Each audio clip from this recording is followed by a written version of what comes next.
Hello, I'm Richard Seltzer. I'd like to share with you my favorite book, The Lizard of Oz, which I self-published 46 years ago. I'm going to read to you the new, improved, and expanded edition which I just finished writing and which is not in print. I'll make a separate video for each chapter. The original edition had illustrations by Christin Couture. I'll show you some of those pictures at the end of the video. Chapter 6, Eggheadland. Gosh, said Donnie, we must be getting near the restaurant. I see food walking all over the place. Yes, the library is not far, my boy, not far at all, said Surreal. But those are people, eggheads to be exact. The car stopped, the kids piled out. To be or not to be, that is the question, boomed a deep voice. Who's that? Asked Mark. Looks like an omelet, said Donnie. Yes, indeed, confirmed Surreal.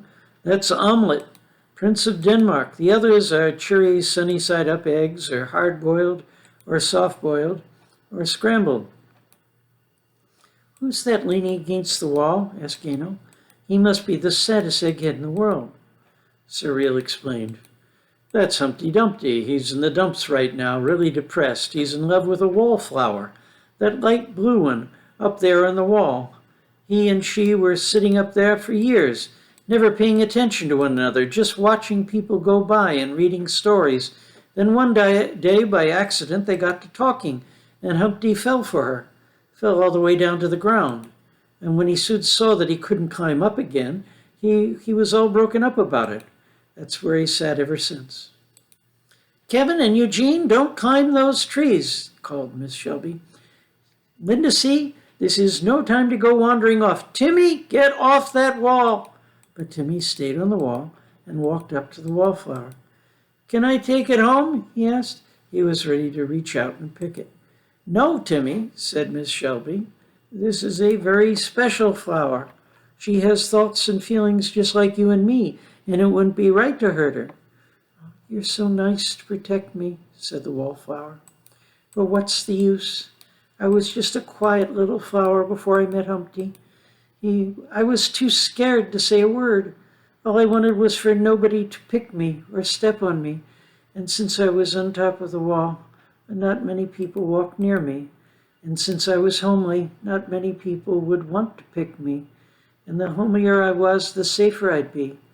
Every day was the same as another, but at least I was safe. And then I got to know Humpty, and everything was different.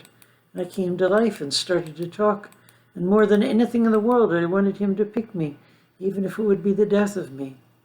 But just as he started to reach for me, he tottered and fell, and I've been so alone and miserable that I just can't go on, and I'd be glad if anyone would pick me and end it all.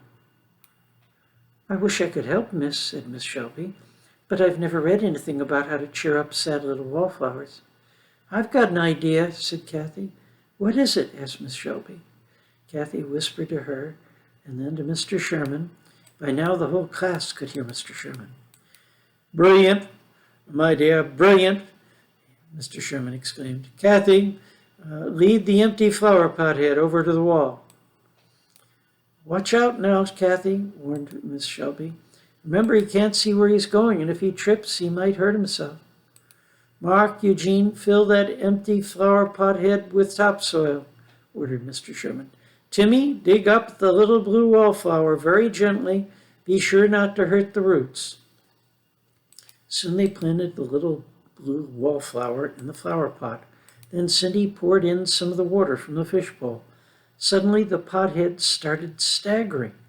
Miss Shelby and Mark and Eugene and Kathy, who were all right there, tried to hold him up. Humpty got up for the first time since his fall and came running to help. The pothead reached for the flower pot like he wanted to lift a great weight from his shoulders and said, Heavy, man, heavy. Where's my head at? Somebody stop him, shouted Miss Shelby. Fast. He looks like he's going to pull his head off. Only they couldn't stop him, and with a sudden yank, he ripped the flower pot off. Joey and Peter and Linda C. screamed and hid their eyes. Gosh, said Donnie, he's got another head. Can you do that again, mister? Miss Shelby said, What beautiful blue eyes he has. Mr. Sherman said, those are blue irises. Yes, explained Miss Shelby. The iris is the part of the eye that's colored. She was very pleased that Mr. Sherman had reminded her so she could tell the class. Mr. Sherman went on, the iris is a kind of flower, too. That little blue wallflower is an iris. And it looks like it was planting the iris in his empty head that made it so the pothead could see. Man, I feel like a new man, said the former pothead as he handed Humpty the flower pot. Mr. Sherman said, well, that's what we'll call you then, Mr. Newman. He looks just like Paul Newman, said Miss Shelby. Kathy and Gaynell giggled, and Miss Shelby blushed, and that's what they called him from then on, Mr. Newman. Let me show you a few of the pictures from Eggheadland. Here we have Omelette pacing back and forth, saying to be or not to be. And here's a hard-boiled egghead. And here's Humpty at the base of the wall, and up top you can see the little blue wallflower. Well, I hope you enjoyed this chapter. Please watch the rest of the story. I'm making a separate video for each of the 27 chapters. Feedback's welcome. My name again is Richard Seltzer, as in Alka-Seltzer. My email is seltzer@seltzerbooks.com. All Things That Matter Press recently published 3 novels of mine, Parallel Lives, Beyond the Fourth Door, and Nevermind. You can find those all at Amazon as paperbacks and as ebooks. They can be read in any order. They're independent stories with overlapping theme and styles. Each presents a different view of reality, a different way of trying to make sense of the mysteries of life.